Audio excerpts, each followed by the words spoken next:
So this is my CBR600F4, and today I'm going to show you how I adjust my manual cam chain tensioner. So the original cam chain tensioner is not very good, so I switched to a manual one, and now unfortunately it needs to be adjusted every 500 to 3,000 miles, depending on how OCD you are about the sound of the cam chain rattling. So I think I'm at like 1,500 to 2,000 miles, maybe a little more than that, since I installed the cam chain tensioner, and now I need to tighten it again. So it's very difficult on this bike because of how it was made. On a lot of bikes you can just like pop off a side panel here and then you have very easy access to the cam chain tensioner.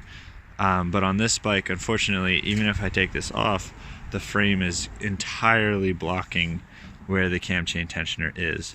So it is like right here and the frame just completely blocks it. So all I'm gonna need to do is take the seat off, take the gas tank off, take this off, take one electrical connection off, and take one hose off, and then I'll be able to do it. The thing that helps the most with this is having the right tools, and I have found the perfect tools for doing this.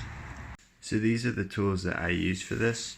So this cut in half 14mm wrench, I used this end to adjust the tension of the tensioner itself. These three together I use to tighten the lock bolt.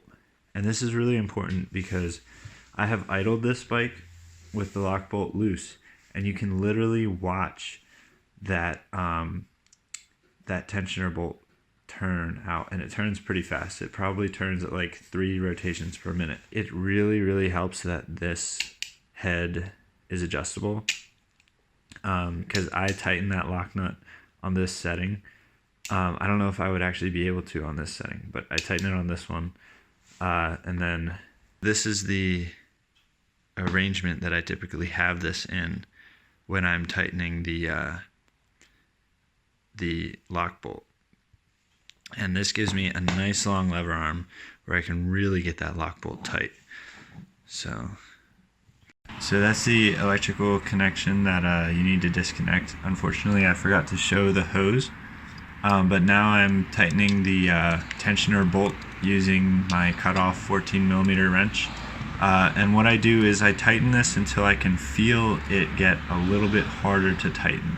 And I tighten it right to that point, and I basically just leave it there. So it's never ever tighter than I could get it by literally just spinning the bolt with my bare hands.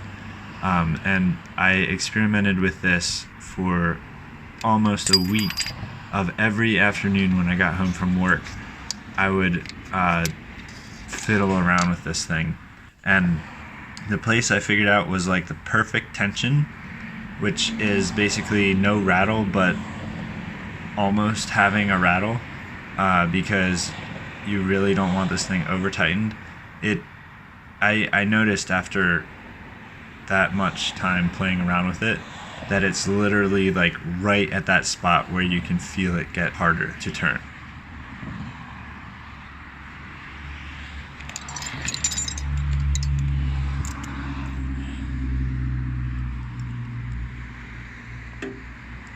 Okay, so now I got the setup of tools that I use to tighten the lock bolt.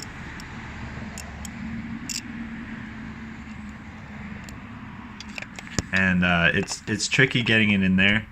This is what it ends up being like when you actually finally do get it in there.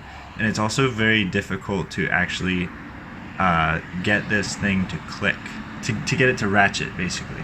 I often end up pulling it away from the bolt a little bit and then getting it to ratchet one click and then going back on the bolt. And that's slow and it's tedious and annoying, but it works.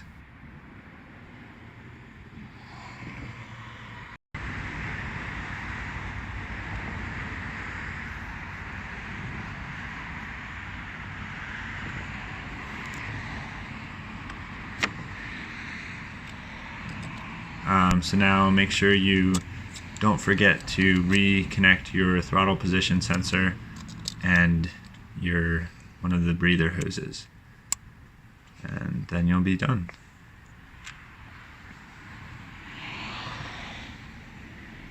So thank you for watching this video, and I hope you found it helpful. I hope you're able to do this swiftly thanks to this advice. Have a great day.